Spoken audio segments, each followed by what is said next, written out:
Hello everyone! Samahan niyo po ako. Magluluto tayo ng chop suey. Simple recipe at the same time budget friendly. Hindi man po kumpleto sa ingredients dahil nga po sa mahal na po ang mga gulay ngayon at iba pang ingredients. Pero ganun pa rin naman po ang lasa ng ating chop suey.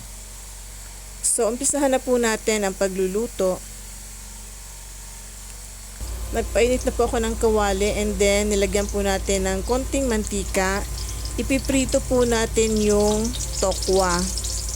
Maglalagay po kasi tayo ng tokwa sa ating chop suey. Hindi ka naman nagbabanlaw kasi Iprito po muna natin and then kapag po golden brown na siya, both sides, pwede na po nating hanguin. Kaya nga, banlawan mong mabuti.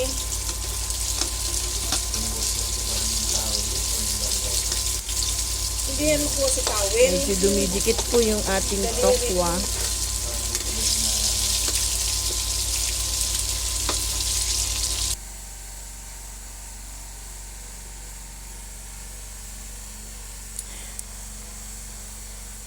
Ito pong aking chop suey ay wala pong quail egg and ang iba pong gulay wala po siya.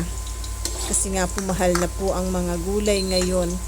So, hinahango na po natin yung tokwa. Nag golden brown na po siya. Hanguin muna natin and then set aside muna natin. Magbabawas lang po ako ng konting mantika and same pan pa rin po.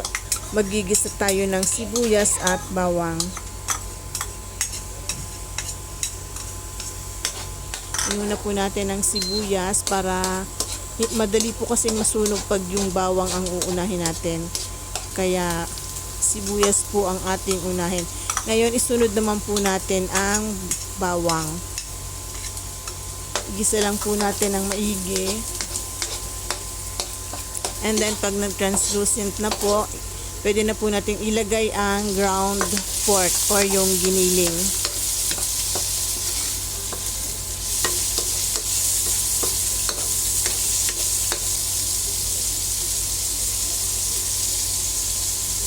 And then, ibabalik po natin yung pinirito nating tokwa.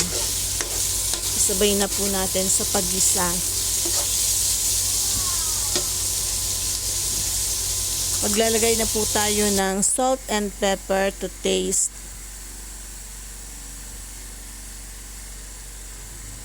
Yan po, ground black pepper. And asin. Naglagay po tayo ng asin. Ayan. Iodized salt.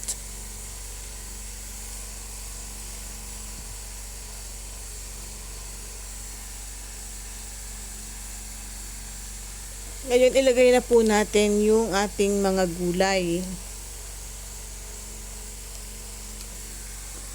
Alam niyo po, ito pong ating chop suey, ito po yung na-slice na po ito na binili namin, na-slice na bali, kaya nga po hindi siya kompleto ng mga gulay. Sobrang mahal na po kasi ng mga gulay ngayon. Kung alam niyo po, kung namamalengke po kayo, meron po sa palengke yung mga ginayat na gulay. Yung po meron pang chop suey, pang pakbet, ganon. Anyway, haluin po natin ng maigi para po pantay ang kanyang pagkakaluto.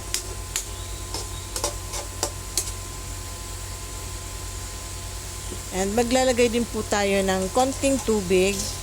Tapos tatakpan po natin at hayaan nating kumulo hanggang sa maluto yung mga gulay. So ayan, naglagay na po tayo ng tubig. Konting tubig po. Takpan natin at hayaan natin kumulo hanggang sa maluto po yung mga gulay.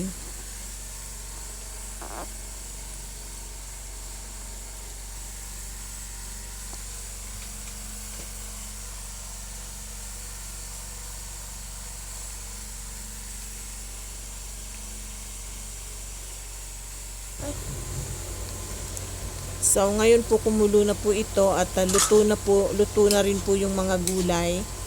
Haluin muna natin ng konti and then maglalagay na po tayo ng celery.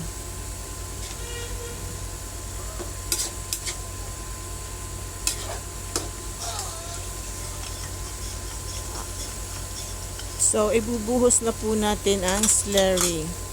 Yung pong tinunaw na cornstarch. Ayan.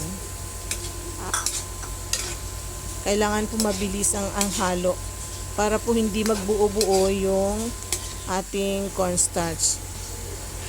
So, eto.